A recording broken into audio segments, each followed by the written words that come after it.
নমস্কার বন্ধুরা, এডি গার্ডেনিং চ্যানেলে আপনাদের সবাইকে স্বাগত জানাচ্ছি। আমি দেবাশিস। বন্ধুরা, এইখানে আমি একটা ওল লাগিয়েছিলাম। দেখুন, ওলটা এখন গাছটা মারা গেছে। এখন এটাকে হারভেস্ট করব। তো এই হারভেস্ট করার পরে আমি আপনাদেরকে দেখাচ্ছি কত সুন্দর একটা ওল আমরা পেয়েছি। তারপরে এটাকে কিভাবে লাগাবেন, চারা কিভাবে এর থেকে আপনি সংগ্রহ করবেন, সব কিছু জিনিস ভালো করে বুঝিয়ে বলবো। ভিডিওটাকে অবশ্যই শেষ পর্যন্ত দেখতে থাকুন। ভালো লাগলে লাইক, শেয়ার, সাবস্ক্রাইব অবশ্যই করে নেবেন। দেখুন কত সুন্দর একটা ওল পেয়েছি। বন্ধুরা দেখুন, এইখানে একটা ওলের বীজ মানে ওলের চারা এইখানে আছে। এইখানে দেখুন, যেই ওলগুলো আমরা বাজার থেকে কিনে আনি বাড়িতে খাওয়ার জন্য, যদি গোটা ওল আমরা কিনে আনি তাহলে চারপাশে ওল কেটে নেবার পর মাঝখানে যে গর্ত টাইপের যে জায়গাটা থাকে, যেইখানে পুরনো গাছ থাকে, সেই জায়গাটাকে রেখে দিয়ে সেইটাকে যদি এরকম মাটিতে একটু পুঁতে দিয়ে একটু জল দিয়ে কিছুদিন রেখে দেওয়া হয়, তাহলে তার থেকে আবার গাছ বেরাতে শুরু করে আর নতুন নতুন শিকড়ে এরকম বেরিয়ে আসে। বন্ধুরা, এরকম যখন বেরিয়ে আসবে তখন এটাকে আমরা লাগিয়ে নেব। তো আমি এখন এটাকে ছাদ বাগানে লাগাবো, তার জন্য আমি টবে মাটিটাকে একটু তেড়ে হালকা করে নেব। এইখানে দেখুন, আগে লঙ্কা গাছ লাগানো ছিল, গাছটা মারা যাওয়ার পর এইখানে এমনি এমনি হয়ে গেছে কিছুটা তিতো শাক, যেটাকে গিমা শাক বলা হয়। বন্ধুরা, এবার এই মাটিটাকে একটু তেড়ে হালকা করে নিতে হবে। এর সাথে পুরনো গোবর সার বা কম্পোস্ট, কিছু উনুনের ছাই, এগুলো আমরা দিতে পারি। কিন্তু এইখানে আমি নর্মাল মাটিটাকে তেড়ে নিয়ে একটু গর্ত করে মাঝখানে এটাকে লাগিয়ে নেব। একটু গর্তটাকে 4 ইঞ্চি বা 6 ইঞ্চি মতন করে নিতে হবে, তারপরে লাগিয়ে দিতে হবে।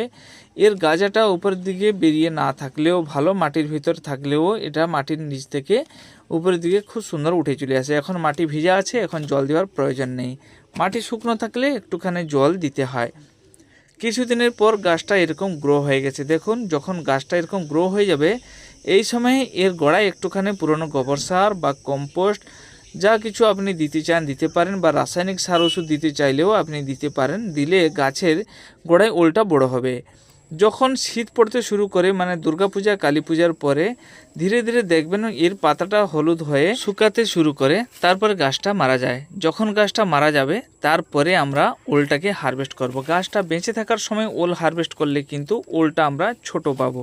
গাছটা মারা যাবার পর ওল হারভেস্ট করলে ওলটা অপেক্ষাকৃতভাবে একটু বড় সাইজে আমরা পেয়ে থাকি। এইটা যখন গাছটা মারা গেল, তার ডগাটা আমি কেটে ফেলিয়ে দিয়েছিলাম, তারপরে তার গোড়াটা ছিল। আজকে এটাকে হারভেস্ট করছি, আপনাদেরকে দেখাচ্ছি। দেখুন,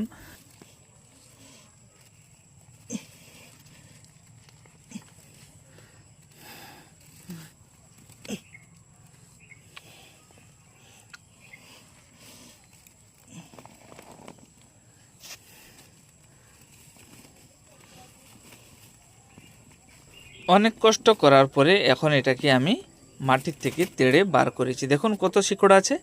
কারণ গাছটা মারা যাওয়া বেশি দিন হয়নি, জাস্ট কিছু দিনের ভিতরে আমি এটাকে হারভেস্ট করছি।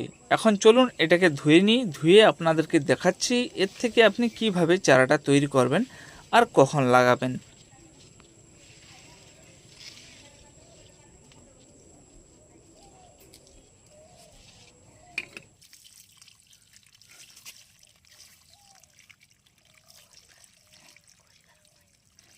এইখানে আপনাদেরকে বলি, দেখুন এইখানে একটা গর্ত টাইপে আছে, মানে এইখানে পুরনো গাছটা ছিল। আমরা যখন ওলটাকে হারভেস্ট করে যখন রান্না করার জন্য এটাকে কাটবো, এই মাঝখানে যে গর্তটা আছে, এই গর্তর জায়গাটাকে আমাদেরকে বাদ দিয়ে বাকি চারপাশে আমরা কেটে রান্না করতে পারি। কিন্তু মাঝখানটা যদি রেখে দিই তাহলে এইখান থেকে গাছ হবে। আর এর চারপাশে কিছুটা উঁচু উঁচু হয়ে কিছুটা মাথা বেরিয়েছে, মানে সেইখান থেকে আমরা চারা সংগ্রহ করতে পারবো। সেইগুলো লাগিয়ে দিলে আবার গাছ হয়ে যাবে। বন্ধুরা দেখুন, এইখানে একটা আছে, এইখানে একটা, সেই রকম এইখানে একটা আছে। এইগুলোকে আমরা কেটে রেখে দেবো।